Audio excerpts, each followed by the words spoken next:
Welcome back to the Tool Crib.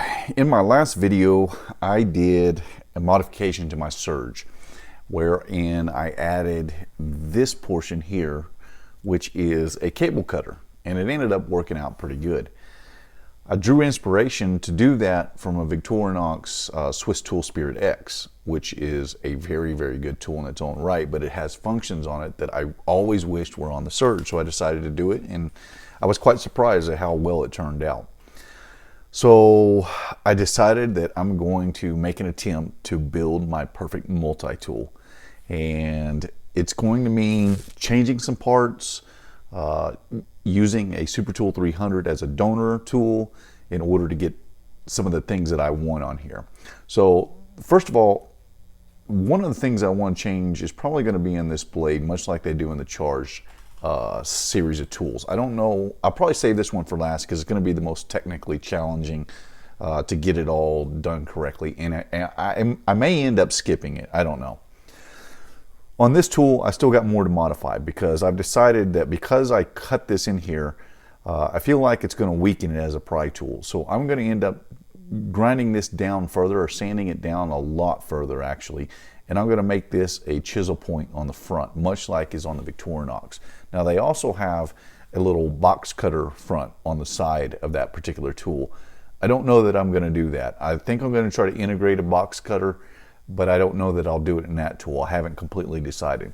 Now, to do everything that I want to do, I have come to the conclusion that I have to lose one tool, and I'm going to have to sacrifice this particular screwdriver. Now, this screwdriver has come in handy for me at times, but it's kind of redundant as a screwdriver by itself, because if you carry a bit kit, you can always use the bits from the bit kit in order to get your screwdriver back. That being said, this is a very good punch down tool on the back of electrical boxes or electrical outlets and stuff. So I really don't want to lose it, but it's the one tool I'm willing to sacrifice to get what I want.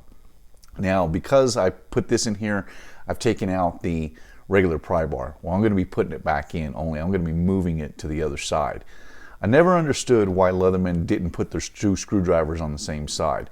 And now that I've gotten into it and figured out what the tolerances and everything are, it's a little more technically challenging than just slipping it over. I'm going to have to take some material off of both this one and off the regular driver in order to get it to work. By losing this tool, I'm going to be grinding this one down, making that into the chisel combo that we talked about. I'm going to be moving this one over, and then I'm going to be stealing from the Super Tool 300 their medium screwdriver, and I'm going to turn that into a package opener. This is going to do a few things for me. First of all, I want both my screwdrivers on the same side. Secondly, because this is a cable stripper, I want to be able to have my wire stripper on the same side as well, because I don't want to be constantly opening up switch sides in order to because they're basically the same function, or you'll be using them together. It would be nice if I integrated, and I might still integrate a wire stripper into this one, but for now I'm going to switch it over because this is already a pretty good wire stripper. So this is actually a lot more challenging than what I thought it was going to be in order to get the tolerances right, but I think I'm going to be able to make it work. I think I'm going to be able to design everything exactly the way I want it. It may mean that I have to take material off of the awl just a little bit, and we're only talking thousandths of an inches here, and definitely going to have to grind this one down quite a ways. I'm going to have to grind down the other screwdriver in the Super Tool 300, and the one I'm talking about is, if we can get it out here, is this one. I want to turn this one into a package opener in the style of a Leatherman Wingman or a Leatherman Rev. It's something that I've always wanted on this multi-tool, and I'm going to add it to it. A lot of other things that I want to do. I don't know that I'm going to be able to do them all, because it's not easy. It's not a matter of just swapping everything over, because you're dealing with different thicknesses of steel. Some of them have to be stronger than others, obviously, like an awl or like the pry tool. So I have to, it's kind of give and take. Now, I've outsourced some different washers and stuff that are going to make the actions on these work a lot smoother, but it's a balance of getting all the tolerances right, and I definitely have decided that I want a washer on either side of this one. I'm going to show you why. So on the left is how the tool originally comes. This is the side that has your bit driver and your 3 combination tool. Now it incorporates 2 different washers, a 4 thousandths washer on this side and a 0.0175 washer on this side. This is the modified version where it's going to include the bit driver and the long screwdriver, the big screwdriver. Now on this one, I have it with a 0.00 or 4 thousandths washer on this side and no washer on the other side. And it works, but it's just not as smooth as I would like it to be. So by eliminating this washer on this side and switching out the tools, they're basically exactly the same, but I want it to be a little bit smoother. And so it's going to be important to put this washer back in. Now I've outsourced some where I can get a 5 thousandths washer, but that means I have to take a combination of 5 thousandths of an inch out of these 2 tools in order to accommodate it so that everything will tighten down correctly. And that's what I'm going to have to work on, is getting both of these tools combined down to 5 thousandths. I'm going to do that by just hand sanding with sandpaper. It's going to take a long time, but I like the control of being able to do it with sandpaper as opposed to trying to do it with mechanical means.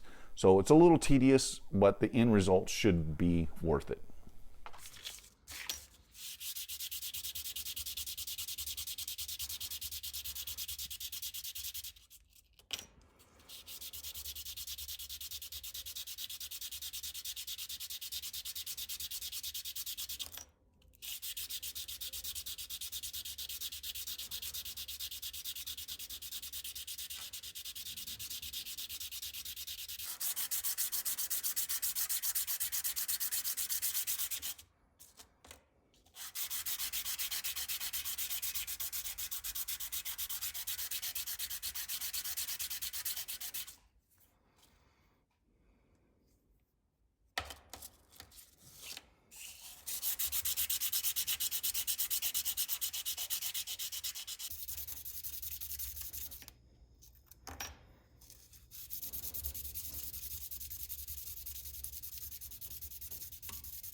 Well, phase 1 is complete, and you can see I've got quite a bit of metal dust all over my fingers from all the sanding I had to do on this one. But I was able to get both the drivers on the same side. Now overall, I had to take out about 5 thousandths worth of steel between the two. I took out about 2 thousandths off of this one and about 3 thousandths off of the larger driver. That way I was able to put in some thinner washers than what was originally slated in there, or what they originally had in there. But it is enough that I don't get any rub on the outside of either one of the tools. Well, I say that, but this one up at the very top is getting just a little bit of rub. Now between the tools where there's no washer, you see the contact scratches in there, but they do seem to be operating correctly. Everything locks into place just fine. They clump up a little bit, but I think I'm going to have to just live with it. It's going to have to get what I'm trying to accomplish. I think I'm just going to have to be okay with that particular fact. Now they do close up. Everything closes up just like it's supposed to. Everything locks in just like it's supposed to.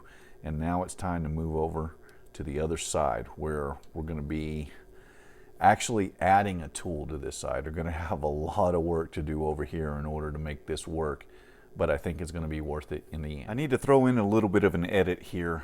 I wasn't happy with how those were working before, so I took them back apart. I polished the ends back up, or each side back up, And instead, what I did was I have the 4/1000 washer here, and then I put my second washer in between the two and left this side over here without a washer. And the results are much, much better. Now they open independent of one another. The only issue is because the nail nicks don't line up, really I can get the driver out, this driver out by itself, but in order to get this one out, I first have to lift the other one to get it to go. Maybe if my nails were a little bit longer, I could get in there and get it, but it's a little tedious. So on normal operation, I'll probably just have to lift it and then get to the next one. But this one will operate independent, and now you can see that because that washer is in between the two tools, that I'm not getting that rub mark that I was between the two drivers, and I think that's going to work out much, much better.